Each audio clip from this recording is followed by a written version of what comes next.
welcome to this edition of Room for Doubt. Today you can see it's very special. We have a ladies only house.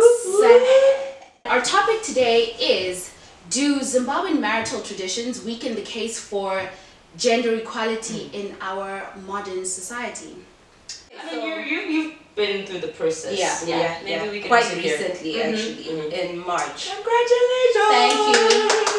You should have put. How did that happen?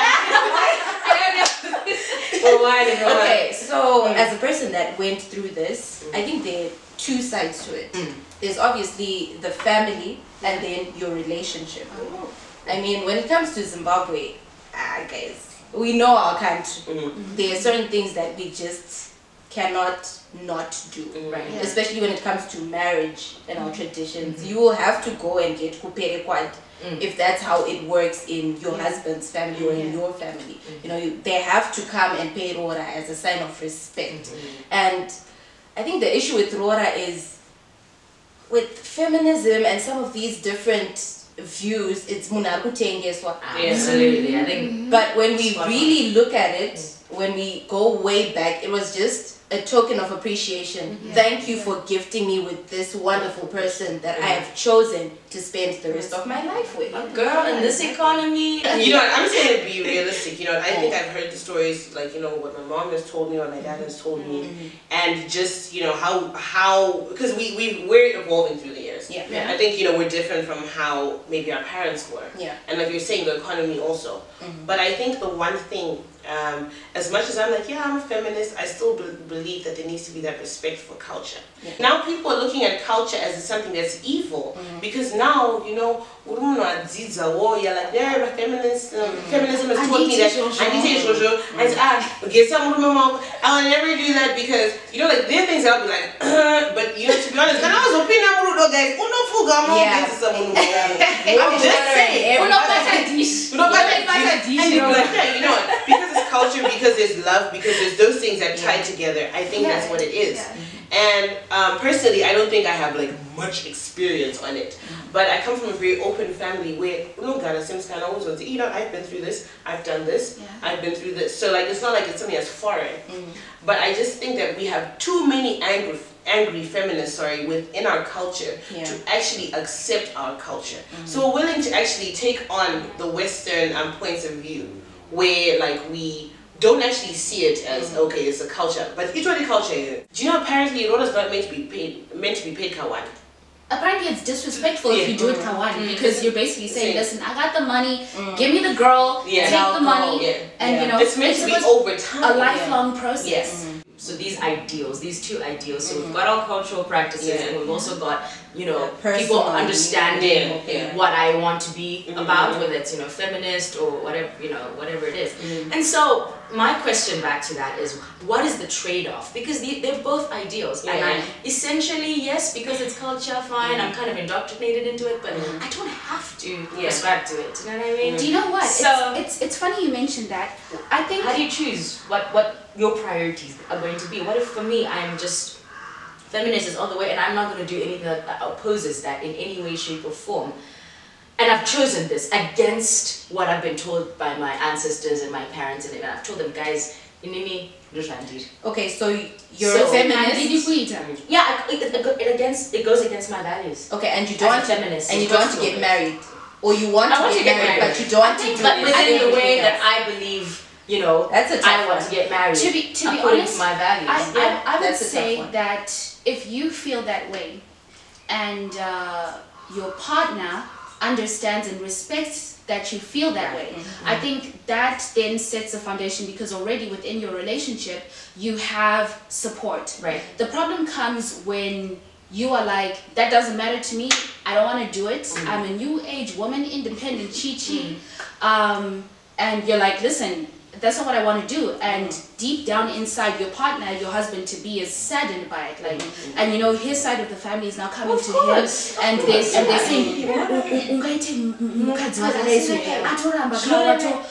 fair for them to do that? Put that kind of pressure on any human being. Fair. I've got the nothing choice, is ever fair, but they will still do it. This person told me a story where, you know, there's one time his cousin got to the house and Kazanga small bigger, right? She was tired. They got to work literally 5 minutes apart. They have both gone to bed. And then he gets stage and he's like, what do you mean? And he's like, I got red sheep. And that's the entitlement that I'm saying. That's all. And I think that's another topic completely. That's, like basically how patriarchal roles lead to some sort of entitlement, especially just in general within society, but in marriage it's even worse. I don't appreciate how we are so willing to throw away our culture, right, and grasp others that also might be, you know, not forward thinking, not for women, but we're just like, it's much more appealing. Does that weaken the case for gender equality in the modern world? Do our cultures do that? It does not support the cause, and not because it's wrong, not because the traditions are bad or anything, but they don't have, there's no room to now start having that dialogue to say, well, look, is there a way that we can also accommodate that I believe this, and also what you want me to do here? I don't see me, you know, sweeping and carrying water for Sekuru and all the whoever else, like, if I do that to you and then I want to come sit down and start telling you about women empowerment and how I want to be this, you will never look at me the same. We cannot have that conversation simply because I've somehow, you know, conceded to you in this way, so that we framed in this whole cultural, it's our culture. It is. Are you saying that they won't take you seriously? They now see me in this as this person, as a mukadzi who I cannot come and start, you know, talking about what I want to talk about and even debate certain things that we want to, simply because I've acted in such a way. Before you continue, this is how I think it impacts in the long run. Chingy, what do you think? You're the married one here. We're just out here giving out our cloudy idea. I'm loving it. My guess week. We haven't even been in it. You know. We're just speaking from a we're just out here. Absolutely. Yeah. Absolutely. What do you think? Okay. Does it? I don't think it does. Because at the end of the day, you have the decision to choose whether you want to get married or not. You know, you choose whether you want feminism or you want marriage. Because marriage is going to come with its things, and your decision is going to come with its things. So you have to make a choice, unfortunately, or you have to compromise. Pick your choose. Yeah, you just have to choose. You can't have everything. As for gender equality, is it even attainable? Is it an attainable goal? My choice.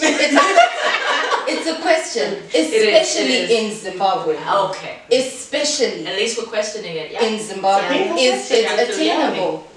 When we look at the 40 million people that are in Zimbabwe, can we say gender equality is attainable? It's good for us because we're tech savvy. We've seen the world. We see how people do things, so we're more open. But to the woman who is in the streets of Harare right now, who is trying to fend for her family, while her husband is also fending for the family, ariku driver marori, iye ari pa street, ariku tengesa. I mean, agoni maybe kuno driver marori because ana license or ana that stamina, you know, because that's draining. And equally murumu wacho pamwe akwanise kuya kunogara pa street because ana patience. Exactly. You know, so it boils down to qualities. Why were we made as men and women? How can we be equal at the end of the day? Granted, there are things that we can both do, some things we can do better than the other, and I'm not even saying this like physically, mentally. When it comes down to you know, we differ. But those things should be measured equally. We're not saying let's now, you know, behave equally, represent. But what I'm bringing to the table, what he brings to the table, those unique qualities, let us as a society look at them equally. Let us measure them. Let's value them in the same. So, Yatina, what do you think in terms of, you know? Okay, so I want to respond to what you want to say. I've been dying. Okay, so I agree with a lot of what you're saying. I believe that it is a lot about perspective when we look at this. There, like you're saying, so males perform other things better than females by virtue of your genetic makeup, things like that. And you know, when you're now the gender roles and I believe in that they're gender roles, things that you innately as a woman would like your man to do for you. You would like him to provide as much as you can be a provider. You know, you want to know that if something is popping off and I feel helpless, my man's gonna swoop in, save the day. Yeah, it's completion, not a competition. Yes. This person is supposed to compliment you. So while you're saying, at the same time you're saying, okay, fine, they're not gonna respect me if I say, because when I now want to talk to you about serious things, you're not going to take me seriously. My question to that is, fine, and you say, fine, I haven't done the womanly things, but I want to have this serious conversation with you. Will they take you any seriously because of that? No, they won't. They'll be like, this is a rebellious woman. So what? Like we don't have time for this.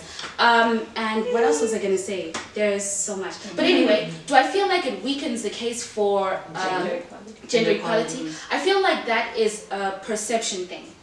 I think it depends on how you perceive all these things. If you feel forced into doing certain things, yes, it does weaken the case for gender equality. But if in your own mindset you are thinking, this is my man. You know, when he comes home from work, or you know, we've both had a long day at work, if on some days I can say, you know what, I'm tired, I want to go out, I just want to have, you know, I want to go out and eat, and he can understand that, that's great. And if on the days you're like, you know what, Nasi, I'm gonna go home, and you know, and you're like, by the time Zaddy gets home, I'm gonna have this on here. I'm gonna lay down on the table. That's what I'm saying. It's all a perspective thing. But once you start feeling forced into certain things, that's where the problem comes. So if you're fine with it, then that's okay. But if you're not okay with it, I think that's when you need to discuss with your partner, because that's your immediate.